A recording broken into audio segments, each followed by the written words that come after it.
Hello again, I'm Matthew Gore from thewetpen.com, and I thought it might be interesting to show you some common fountain pen inks from India that we rarely see here in the US.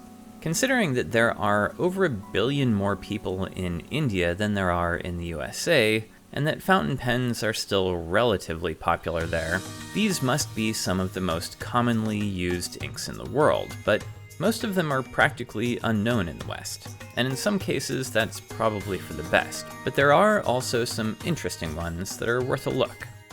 I've already done several videos about Indian fountain pens and inks and papers, so some of you might be wondering why I'm interested in Indian stuff in particular. Part of it, I suppose, is just that Indian-made products tend to be inexpensive, which I like. And part of it is just that I get a lot of joy from pens and inks that are different from what I see all the time here. But the most important influence is that my girlfriend, Garima, is Indian. She has somehow managed to tolerate me and my fascination with pens for nearly a decade, and we have done some traveling together in India. So every time I pick up an Indian fountain pen or ink, I think of her, and that's enough reason to do just about anything for me. Anyway, today I'm looking at Camlin Camel inks. I have 4 different ones: Royal Blue, Scarlet Red, Black, and Permanent Black. We'll have to see how permanent it really is. If you take a look here at the side of the box, you see the price of this ink. That says 25 Indian rupees, which is about 30 cents in the US. That would be pretty nice. But to go along with that, the typical Indian worker only makes $2 or $3 per day. So, opening the box, you can see that to keep costs down, they've switched over to using these soft plastic bottles that hold 60 milliliters of ink. Very utilitarian.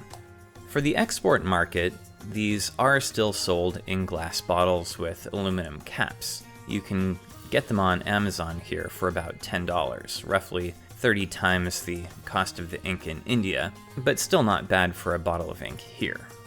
On the front of the box, if you look down in the corner here, you see a dual logo, Camlin Kokuyo. In 2017, Kokuyo bought a majority share of Camlin. That's the same Japanese stationery company that makes Perpenep notebooks. Okay, let's see what these colors look like. To begin with, I'm going to swatch these inks so you can get an idea of the colors. I'm going to start with the Royal Blue, and I'll swatch it on my color ring, on some Rhodia, on Tomoe River, and on Midori.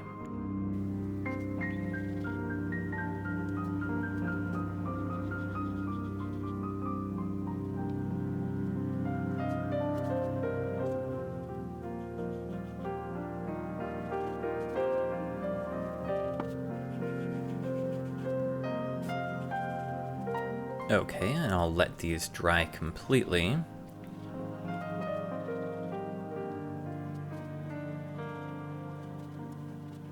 And as you can see, this is actually a really nice medium blue.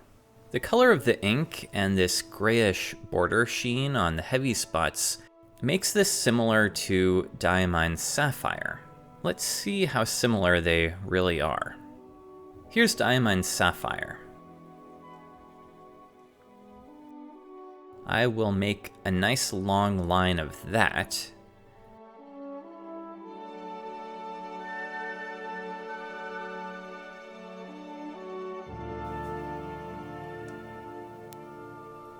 And below it, this is the Camlin.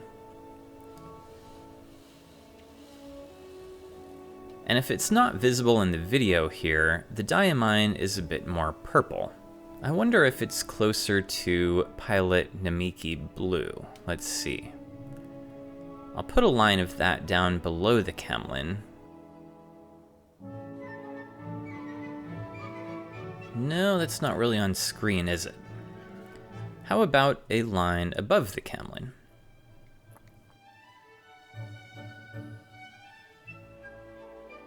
Here's more of a close-up of them, although the color difference is not nearly as visible as it is in person. The diamine is a little more purple, and the pilot is a little more green. And here is a quick writing sample. The color stays nice and vibrant, especially in a pen with good flow. The flow is on the wet side of average. There's some modest shading with a drier pen, no sheen, and it dries relatively quickly. Now, let's take a look at the Scarlet Red. I will swatch it on the same 4 papers.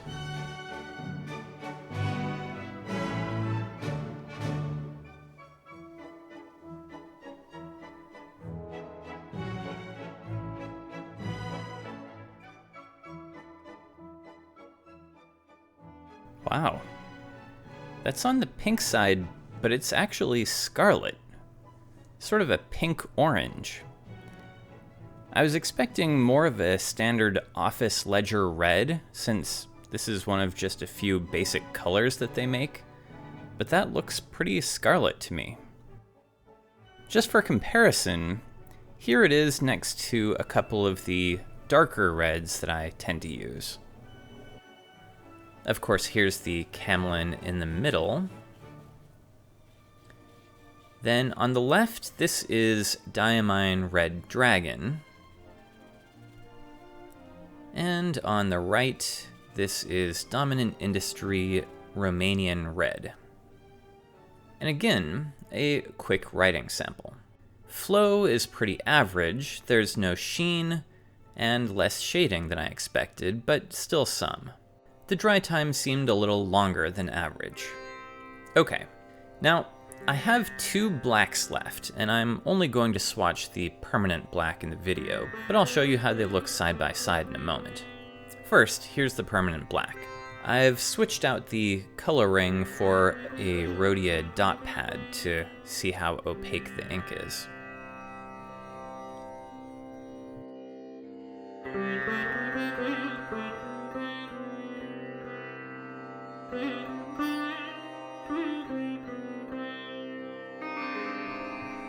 When these have all dried down, you can see that this is a fairly gray-black, unless the ink is heavy, which means that there's some potential for some good shading with this ink. But I'm more curious about the permanence.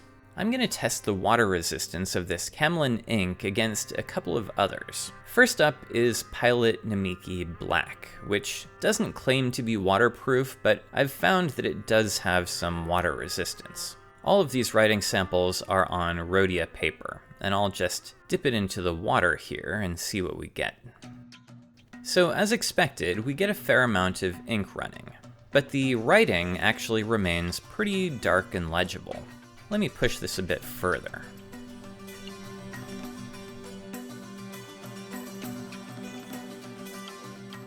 Okay, so in the end, it's pretty messy, but I can still make out what it says.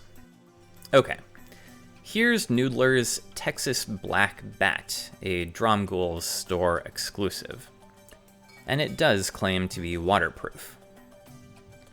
Again, here's the writing sample on Rhodia paper, and when I dip this into water, I get just a little bit of the dye lifting off and running a bit, but it's not too bad.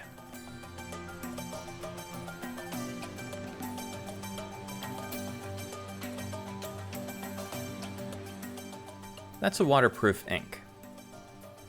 And finally, let's get to the Camlin Permanent Black. Again, here's my writing sample.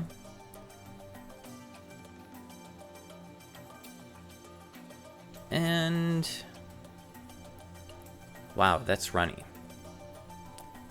Let me see if this is just the surface ink coming off.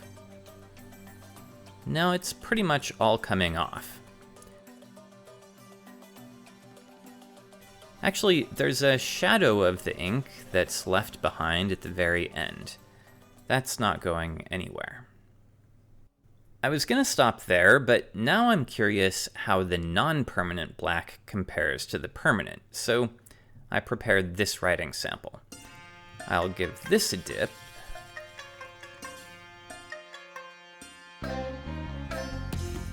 And yep, pretty runny again.